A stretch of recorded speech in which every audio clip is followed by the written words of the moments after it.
Chapter 20 of the Gospel of John, picking up from my last chapter 20 video from John. I'm going to start now at verse 19. I'm using the Common English Bible, which is the same one I used in the sanctuary, and I'm getting it from BibleGateway.com. It was still the first day of the week.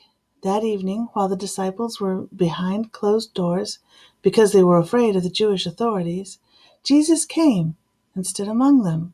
He said, "Peace be with you." After he said this, he showed them his hands and his side.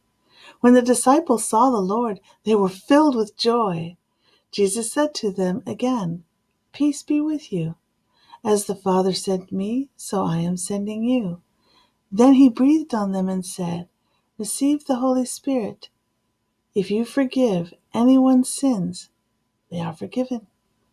If you don't forgive them, they aren't forgiven."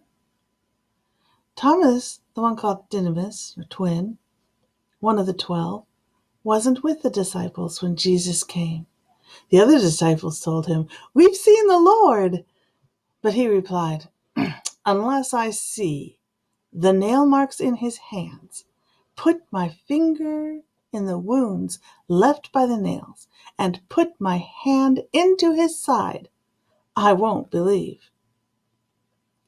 After 8 days, his disciples were again in a house, and Thomas was with them. Even though the doors were locked, Jesus entered and stood among them. He said, "Peace be with you." And then he said to Thomas, "Put your finger here. Look at my hands. Put your hand into my side.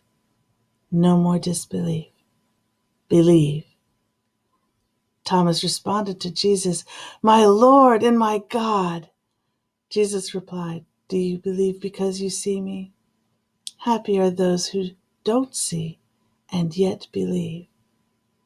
Then Jesus did many other miraculous signs in his disciples' presence, signs that aren't recorded in this scroll, but these things are written so that you will believe that Jesus is the Christ, God's Son, and that believing you will have life in his name.